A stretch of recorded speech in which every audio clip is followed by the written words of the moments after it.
হঠাৎ শেষ হয়ে যাবে। আপনার স্ত্রী পুত্র কন্যা কে কখন মরে যায় কেউ বলতে পারে না, কারণ এখানে কিছু অবিনাশী না, ভগবান ছাড়া এখানে সবকিছু বিনাশী।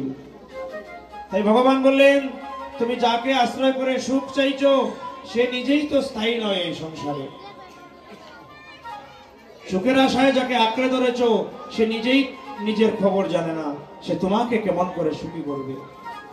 তোমার ধন সম্পত্তিকে আঁকড়ে ধরে বাঁচতে চাও, এই ধন সম্পত্তি আজকে আছে কালকে তা থাকবে না, এটাই সংসারের নিয়ম। তোমার স্ত্রী পুত্র কন্যা আজ আছে কাল থাকবে না, এটাই নিয়ম। তাহলে কাকে আশ্রয় করে সংসারে সুখ লাভ করতে চাইছো? যদি কেউ সংসারে প্রকৃত অর্থে সুখী হতে চায় মা, যদি এই মৃত্যু সংকুল এই যে সংসারে আমরা আসছি আর যাচ্ছি, যদি এর থেকে কেউ মুক্তি চায়, তবে ভগবান বললেন সর্বান্তকরণে তুমি আমার শরণ লও, নিজের দেহ মন প্রাণ কৃষ্ণ চরণে সমর্পণ করে দাও। সমর্পণ করে দিয়ে তুমি তোমার গৃহ ধর্ম সংসার তবেই কি হবে, তোমার আর সংসারে কোনোদিন ফিরে আসতে হবে না। কারণ ভগবান বললেন আমাকে পেলে অনন্ত সুখে তুমি সুখী হতে পারবে। একমাত্র কৃষ্ণ চরণ লাভ করলে জগতে আর কোনো দুঃখ থাকে না। আর এই মায়ার বস্তুকে ধারণ করবেন, আজ আছে কালকে থাকবে না, থাকবে না সময় আমারও দুঃখ হবে। যতদিন থাকবে ততদিন আনন্দ, যখন হারিয়ে ফেলবো তখনই দুঃখের উদয় হবে। ভগবান বললেন আমাকে একবার ধর, দেখিস কোনদিন আর কিচ্ছু হারাতে হবে না। তাই গৌর প্রণাম। কৃষ্ণচরণ আশ্রয় করলে আর কিছু হারাবার ভয় থাকে না। বললেন অনন্তকালের জন্য তুমি সুখী হয়ে যাবে, যতদিন আমি আছি ততদিন তুমিও আছো, সুখে থাকবে, আমাকে আশ্রয় করো। গৌর হরি নাম নিয়ে আসলেন কলিযুগ সমস্ত যুগের সার, কলিযুগ সর্বযুগের সার। মহাজন বললেন প্রণমী হ কলিযুগ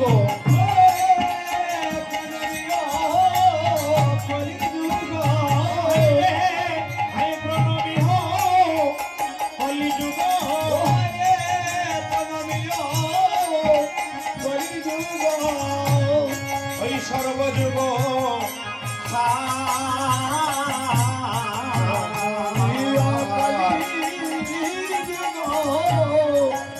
সর্বযুগ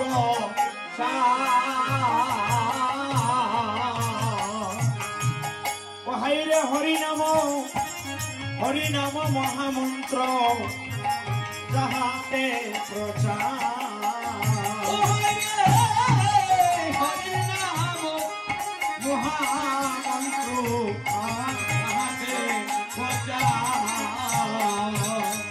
অগদন্য কলি যুগ দৈন্য, অগদন্য কলি যুগ দৈন্য, দৈন্য কলি যুগ দৈন্য, দৈন্য কলি যুগ দৈন্য। ভগ করিলেন আমার শ্রী চৈতন্য, ধন্য কলি যুগ দৈন্য। ভগ করিলেন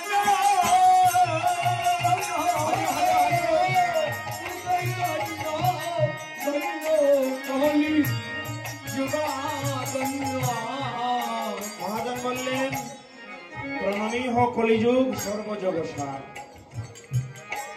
আচ্ছা একটা জিনিস লক্ষ্য করবেন, এ জগতে কলিযুগকেই তো সবাই ভয় পায়, তাই না? সবাই কলিযুগকে ভয় পাচ্ছে। কি জন্য ভয় পায়? কারণ কলিযুগে পাপ বেশি, কলিযুগে দুঃখ যন্ত্রণা বেশি, কলিতে মিথ্যা বেশি। কিন্তু সত্যযুগ যে কালে মানুষের মধ্যে ধর্মকর্ম ছিল, ত্রেতায় ধর্মকর্ম ছিল, তারপরেও মানুষের মধ্যে ধর্ম ছিল, সততা ছিল, ন্যায় ছিল, বিশ্বাস ছিল, নিষ্ঠা ছিল। কিন্তু তারপরেও মহাজন বললেন ধন্য তুমি কলিযুগ, প্রণামী হ কলিযুগ। কলিযুগকে প্রণাম করছেন সর্বযুগের সার, সর্বযুগের সার বলা হলো কি জন্যে? কারণ এই গোলকের প্রেমদন হরিনাম সংকীর্তন যাহাতে প্রচার। হরিনাম সংকীর্তন যেই যুগে প্রচার হয়েছে, যা গোলকে গোপনে ছিল, গোলকের গোপন ধন কৃষ্ণ প্রেমধন কলিযুগে এনে ভগবান ঢেলে ফেলেছেন আমাদের মতো পতিত কাঙ্গালদের জন্য, যেন আমরা এই হরিনামামৃত পান করে অনন্ত সুখে সুখী হতে পারি। ভগবান কত অপার করুণাময়, 4টা যুগকে নির্যাস করে হরে কৃষ্ণ মহামন্ত্র তৈরি করলেন। 16টি নাম, 32টি অক্ষর। হরে কৃষ্ণ কৃষ্ণ কৃষ্ণ হরে হরে, হরে রাম রাম রাম হরে হরে। এই 16 নাম 32 অক্ষরে মিলে আমাদের তারক ব্রহ্ম নাম হলো। কথা হলো যজ্ঞে লেখা থাকে তারক ব্রহ্ম হরিনাম যজ্ঞ। আচ্ছা বাবারা, অনেককে জিজ্ঞেস করবেন তো যে তোমরা যে লিখলে ব্যানারে তারক ব্রহ্ম হরিনাম সংকীর্তন, তারক ব্রহ্ম মানে কি? এই যে তারক ব্রহ্ম হরিনাম, হরিনাম তো হরির নাম, তারক ব্রহ্ম কেন লিখছো? তারক ব্রহ্মের কি মহিমা? তারক ব্রহ্মের মানে কি? অনেকেই হয়তো বলতে পারবেন না, অনেকেই হয়তো আবার পারবেন। এই সংসার যন্ত্রণা, আমরা ডুবে আছি সংসারে, বিষাঙ্গলে আমার দিবানিশি হিয়া জলে, আমি জোড়াইতে না কইন উপায়। এই সংসার দুঃখময় ভব সিন্ধু হতে যিনি আমাকে পরিত্রাণ করতে পারে, যিনি আমাকে তারণ করতে পারে, সেই দয়াল হরিকে তারক বলা হয়। যে পরিত্রাণ করতে পারে, যে সংসার থেকে যন্ত্রণা থেকে আমায় তারণ করে উন্নত জায়গায় নিয়ে যেতে পারে, পরম পদ দিতে পারে, সেই দয়াল হরি হচ্ছেন তারক। হরিনাম নিজে তারক। কোন তিনি কে? ঈশ্বর পরম কৃষ্ণ সচ্চিদ আনন্দ বিগ্রহ, অনাদির আদি গোবিন্দ সর্বকারণ কারণ। সেই পরমেশ্বর তিনি হচ্ছেন ব্রহ্ম, আর ওই ব্রহ্মের ওই নাম, ওই ব্রহ্মই হচ্ছেন তারক। আর হরে কৃষ্ণ মহামন্ত্র তার ওই নাম। এজন্য যে হরিনাম আমাকে এই মৃত্যু সংকুল ভবসিন্ধু হতে উদ্ধার করতে পারে, ওই হরিনামকে বলা হয়েছে তারক ব্রহ্ম হরিনাম। কারণ এই নাম আমাদেরকে ভবসিন্ধু থেকে উদ্ধার করতে পারে, তারণ করতে পারে। এবং নামটা হচ্ছে যেই ব্রহ্ম, সেই তিনি কৃষ্ণ, তিনি হরি, তিনি ভগবান, তারই নাম। এজন্য এর নামের নাম হয়েছে তারক ব্রহ্ম হরিনাম।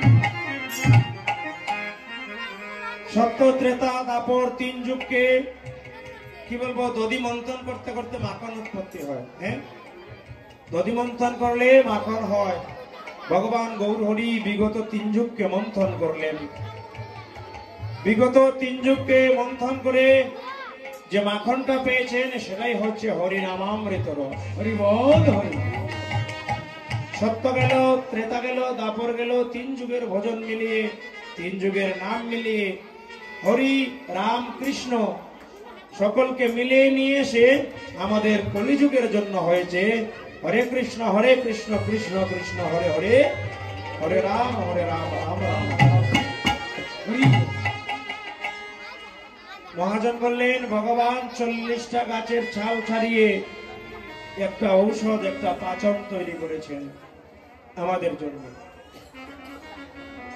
কবিরাজের বাড়িতে এক্ষণের সময় কবিরাজি কম, ডাক্তারি বেশি, তাই না? আমরা এখন বিজ্ঞানের যুগে আছি। মায়েরা, আপনারা আসলে যদি কথা বলেন তাহলে কীর্তন করবো কেন? আমরা কথা যদি বলেন তাহলে তো আপনাদের কথা আমাদের শুনতে হবে, নিশ্চয়ই কোনো গুরুত্বপূর্ণ কথা হচ্ছে। কারণ হরিকথার চাইতেও আপনারা ওইদিকে আপনাদের কথায় মত্ত, হরিকথা না শুনে আপনারা নিজেদের মধ্যে কথা বলছেন, তার মানে অবশ্যই ওই কথা হরিকথার চাইতেও দামি, তাই না? হরি বল হরি না? তো ওই দামি কথাটা আমরাও কি শুনতে পারি না? একটু দাঁড়িয়ে দাঁড়িয়ে গল্প করবেন যাতে জুড়ে জুড়ে আমরাও শুনতে পারি। দেখি কে জিতে, আমাদেরটা নাকি আপনাদেরটা? হরি বল। হরিনাম সংকীর্তনে আসবো মা, আর একজন আরেকজনের সাথে কথা বলবো, কীর্তনে মন দিব না, তাহলে আসা না আসাটা সমান হয়ে যায়, একদম বৃথা হয়ে যায়। যারা আসরে জায়গা পাননি, বাইরে হাঁটছেন, ইনারা যদি উচ্চ স্বরে কথা বলে, এখানে কোনো ভক্ত হরিনাম শুনছে, তাদের জন্য কিন্তু ব্যাঘাত হয়। আর একজন ভক্ত মন দিয়ে হরিনাম কৃষ্ণ কথা শুনছে, আর আমি উচ্চস্বরে আন কথা বললে শ্রবণে ব্যাঘাত হলে বাবা, যে শুনছে যার ব্যাঘাত হলো তার শ্রীচরণে আমার বৈষ্ণব অপরাধ হয়ে যাবে। হরি বল, হরি বল। তো যে কথায় ছিলাম, ভগবান গৌর হরি কবিরাজ হয়ে গেলেন, 40টা গাছের চাল বাকল সংগ্রহ করলেন, সার সংগ্রহ করলেন, নির্যাস সংগ্রহ করলেন, সংগ্রহ করে আমাদের জন্য একটা ঔষধ প্রস্তুত করলেন। এই রোগের নাম হচ্ছে ভবরোগ, যন্ত্রণাটা হচ্ছে ভব যন্ত্রণা। দুঃখময় সংসারের যন্ত্রণা থেকে বাঁচবার জন্য একটা ঔষধ ভগবান গৌর হরি আমাদের জন্য তৈরি করেছেন। ডাক্তারের বাড়িতে পেটে ব্যথা নিয়ে গেলে পেট ব্যথার ওষুধ দেবে, মাথা ব্যথা নিয়ে গেলে মাথা ব্যথার ঔষধ দিবে, পায়ে ব্যথা হয়েছে পায়ে ব্যথার ঔষধ। কিন্তু দাঁতে ব্যথার জন্য যদি আপনি মাথা ব্যথার ঔষধ খান, কাজ হবে না। দাঁতের গোড়ায় আপনি মাথা ব্যথার মালিশ মাখতে পারবেন না। এই জগতে এক একটা রোগের জন্য এক একটা ঔষধ। কিন্তু আমার গৌর হরি যে ঔষধটা আবিষ্কার করেছেন, এটা হচ্ছে সর্বরোগের মহৌষধ। হরি বল। তুমি যেখানে লাগাবে সেখানেই উপকার পাওয়া যাবে। প্রথমেই ধরলেন 4খানা বেদ, ঋগ্বেদ, সামবেদ, যজুর্বেদ, অথর্ববেদ। এই 4টি বেদ প্রথমে নির্যাস করলেন। তারপরে বেদের পরে বেদান্ত যাকে বলা হয়, 6খানা দর্শন, স্বরদর্শন, 4 বেদ মিলে 10টি হয়েছে। তারপরে আমাদের সনাতন ধর্মে আছে 12খানা উপনিষদ, দ্বাদশ উপনিষদ। 10এ 12তে মিলে 22 হয়েছে, 22টি গাছের নাম পেলাম। এবার 18খানা পুরাণ, 18খানা পুরাণ, 12টি উপনিষদ, 6টি দর্শন আর 4খানা বেদ মিলে 40টা। এই 40 জায়গা থেকে নির্যাস সংগ্রহ করেছেন। নির্যাস সংগ্রহ করে এই হরে কৃষ্ণ কৃষ্ণ কৃষ্ণ হরে হরে, হরে রাম রাম রাম হরে হরে, হরিনামের পাচন বা হরিনামের ঔষধ জোগাড় করলেন। একে বলা হয় সর্বরোগের মহৌষধ। তোমার যদি ভবরোগ খণ্ডন হয়ে যায় বাবা, তাহলে এই ভবের আর কোন যন্ত্রণা তোমার কাছে বড় মনে হবে না। আর একমাত্র হরিনামই হচ্ছে সেই ঔষধ, যে ঔষধ পান করলে সমস্ত যন্ত্রণা থেকে মুক্তি লাভ করা যায়। বৈষ্ণব অপরাধ প্রসঙ্গে মহাপ্রভু নিজের মা সচিমাতাকে ক্ষমা করেননি। আমি আপনি কোন ছাড়, আমি কে আপনি কে? ভগবান নিজের মাকে ক্ষমা করেননি, সচিমাতাকে ক্ষমা করেননি। জগতের সকল কৃষ্ণ প্রেম বন্যায় ভেসে গেল। নবদ্বীপের সকল লোক কৃষ্ণ বলতে অজ্ঞান হয়, শরীরে প্রেম জাগে, কিন্তু সচিমায়ের দেহে কৃষ্ণ প্রেম স্পর্শ করল না। তিনি ভগবানের মা, কিন্তু তার গায়ে কৃষ্ণ প্রেম পরশ করল না। একদিন পার্ষদ সবে মিলে বলছে, প্রভু চলো আজকে আমরা মাকে কৃষ্ণ প্রেম দেই। কারণ আমরা দেখতে পাচ্ছি কৃষ্ণ নাম শুনলে ভক্তগণের নয়ন দিয়ে বাড়ি ধারা জড়ে, তারা সংসার মায়ামোহ সবকিছু ভুলে যায়, কিন্তু সচিমাকে কৃষ্ণ প্রেম স্পর্শ করে না। সচিমায়ের নয়ন দিয়ে বাড়ি ধারা গলিত হয় না, সচিমায়ের গায়ে কৃষ্ণ প্রেম উপজে না, কৃষ্ণ প্রেম উপজ হয় না। প্রভু গো চলো আজকে আমরা মাতাকে কৃষ্ণ প্রেম দেই। প্রভু বললেন, না, আমার মা বৈষ্ণবের চরণে অপরাধী, তাই আমার মা কোনোদিন কৃষ্ণ প্রেম লাভ করতে পারবে না। আমার মা কোনোদিন কৃষ্ণ প্রেম লাভ করতে পারবে না। ভক্তগণ সব অবাক হলো, এ তুমি কি বলছো প্রভু? তোমার মা, তুমি হচ্ছে ভগবান, আর তোমার মা হলো ভগবানের মা, আর ভগবানের মার কিনা বৈষ্ণবের চরণে অপরাধ।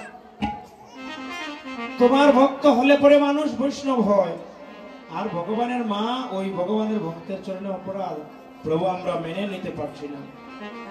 প্রভু বলছেন, অপরাধ অবশ্যই আছে, অপরাধ হয়েছে। তোমাদের মধ্যেই কারো চরণে আমার মায়ের অপরাধ আছে। তখন ভক্তগণ বললেন, প্রভু গো, তুমি হচ্ছ অন্তর্যামী, তুমি জীবের হৃদয়ে অবস্থান করো। আমরা শাস্ত্রে শ্রবণ করেছি, ঈশ্বর সর্বভূতানাং হৃদ্দেশে অর্জুন তিষ্ঠতি, রামায়ণ সর্বভূতানি যন্ত্রারুঢ়ানি মায়া। প্রভু, আমরা শাস্ত্রে শুনেছি তুমি নাকি সকল জীবের অন্তরে বাস করো, তুমি সকল জীবের অন্তরে বাস করো, তাই তুমি সকলের মনের খবর জানো। তাই প্রভু তুমি বলে দাও, তুমি অন্তর্যামী ভগবান, কার চরণে মায়ের অপরাধ হয়েছে? ভগবান বললেন, আমার মায়ের অদ্বৈতের চরণে অপরাধ হয়েছে। হরি বল হরি। পঞ্চতত্ত্বের এক তত্ত্ব অদ্বৈত মহাপ্রভু। আমার মা অদ্বৈতকে দ্বৈত ভেবেছে, মহাবিষ্ণুর অবতার শ্রী অদ্বৈত চন্দ্র আমার মা অদ্বৈতকে ঈশ্বরের সাথে দ্বৈত ঘোষণা করেছে, দ্বৈত ভেবেছে, মনে মনে চিন্তা করেছে।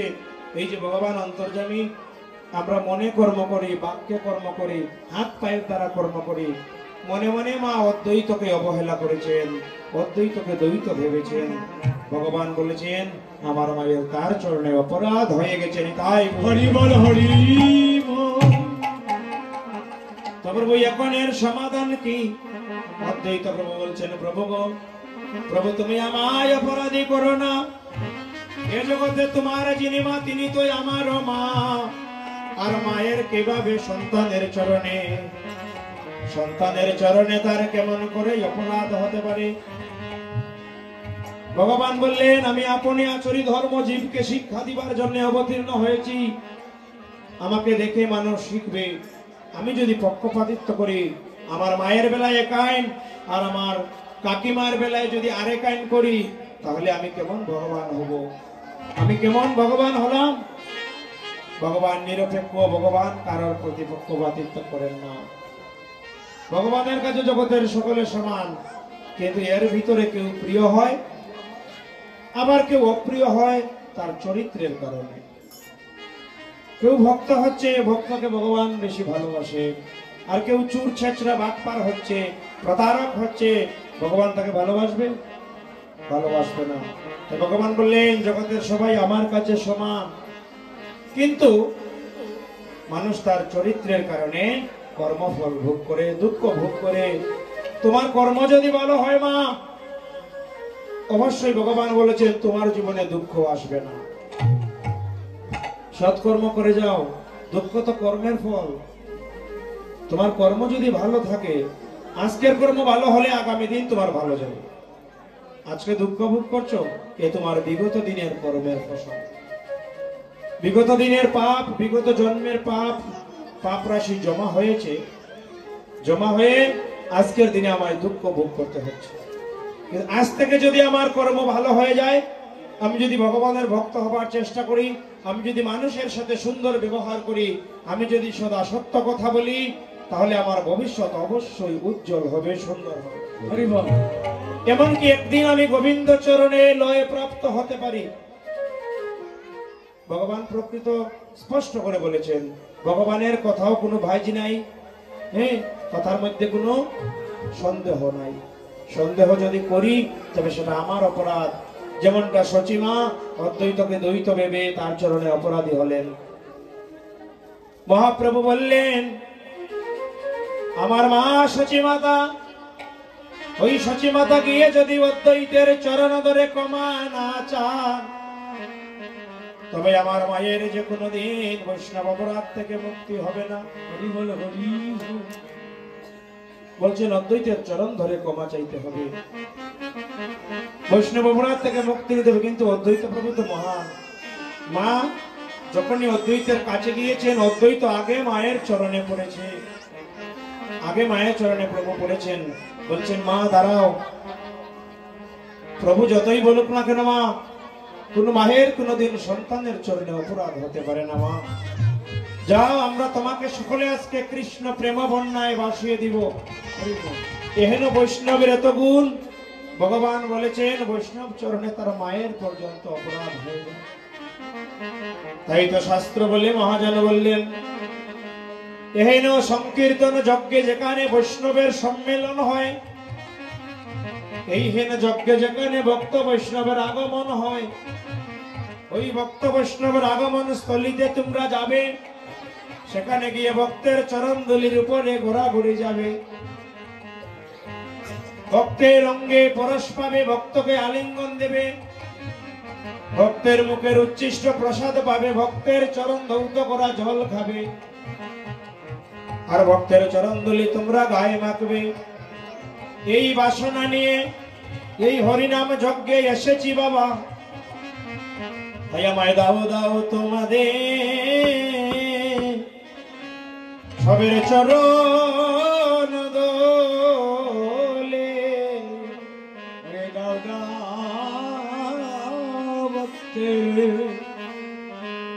ভক্তের চরণ দোলি,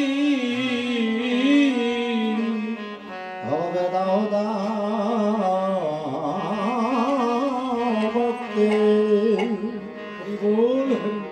অভক্তের চরণ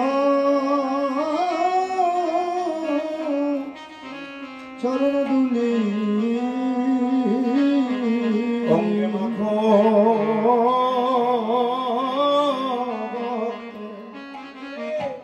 ভক্তের চরণ দোলে মাখো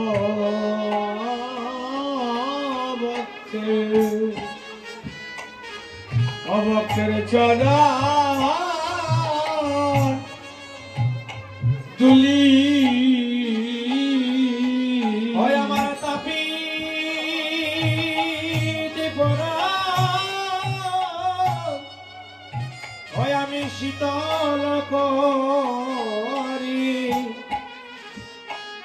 আমায় দাও দাও ভক্তের চরণ দোলে, ওরে তাপিতে পড়া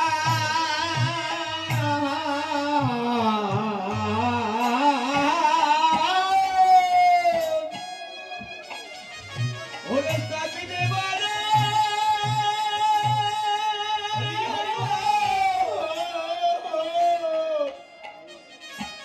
ওরে শীতল শীতল করি,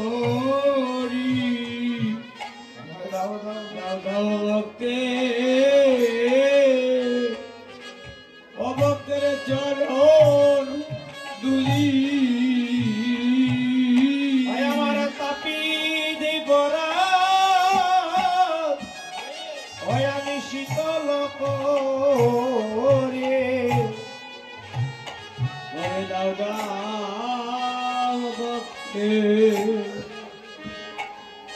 ভক্তের চরণ দুলি, ওই আমার মন দিনা আর ববে হয় কিনা,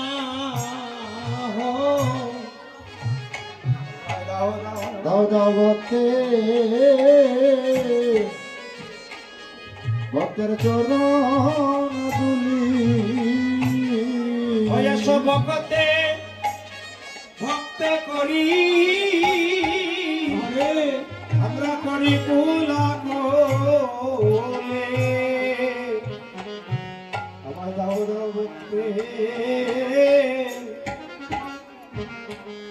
ভক্তের চরণ দোলে, अरे वक्त कुला कुली,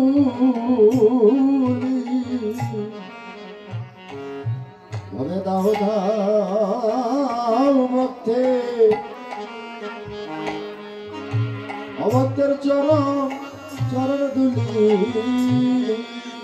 ऐसा भक्ते भक्ते करी হরিমলা কোলে, আমার দাও দাও দাও ভক্তে ভক্তের চরণের দোলে, হরে ভক্তে ভক্তে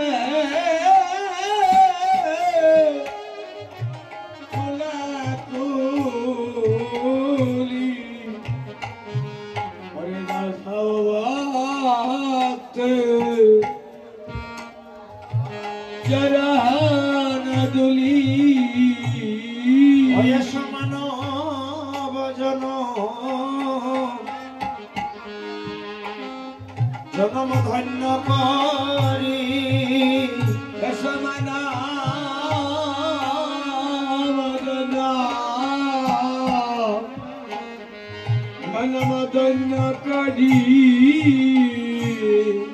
ভক্তের চরণ ধুলি মোরা হরি বল হরি ওই আমরা গায়ে মাটি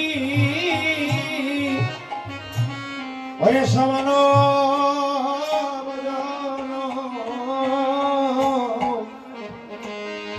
আমরা দৈন্য করে ভক্তের চরণ ধুলি হরি বল হরি বল আমরা রঙ্গে মাখি দাদা ভক্তে অভক্তের চরণ দুলি ভক্তের চরণ দুলা বল আমার রঙ্গে মাটি ধাও ধাও ভক্তে ভক্তের চরণ দুলি আমায় দয়া করো ও দয়াল নিত্যানন্দ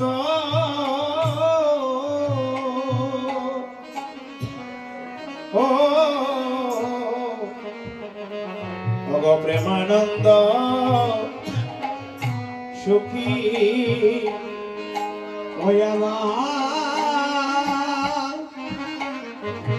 দয়া করা ও নিত্যানন্দ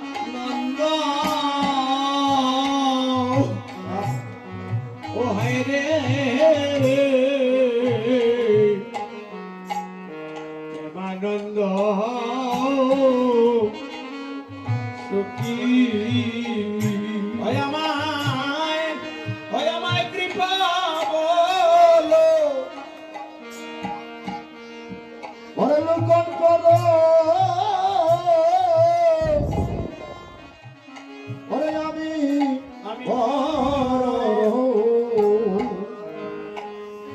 বড় দুঃখী গো আমি বড় দুঃখী ওই আমার কৃপা বলো অবলোকন করো আমি বড় দুঃখী গো ওরে আমি বড় দুঃখী রে বড় কৃপা ভালো হরি হরি আইরে লোকন করো আমি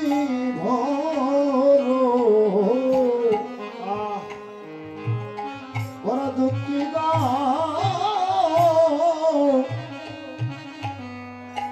আমি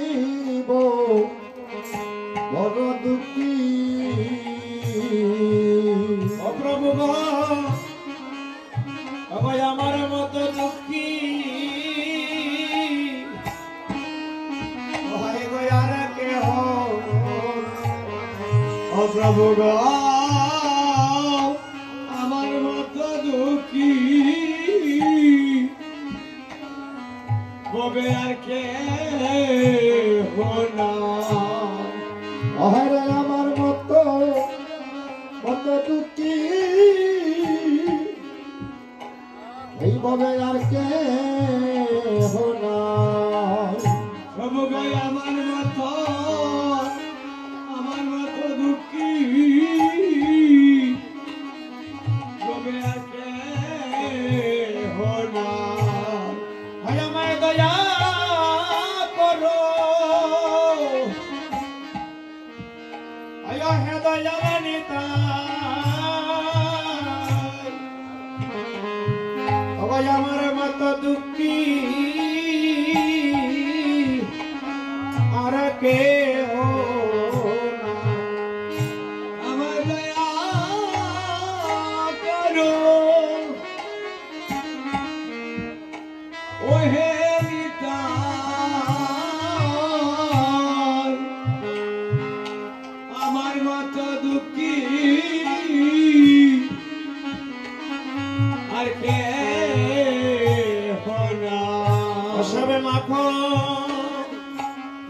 ভক্তে ভক্তের চরণের দোলে সবে মাখো মাখো বলে চরণের দোলে মাখো মাখো বলে চরণের দোলে। ভক্তগণ, মহাপ্রভু এখানে সংকীর্তন যজ্ঞ আয়োজন করেছেন।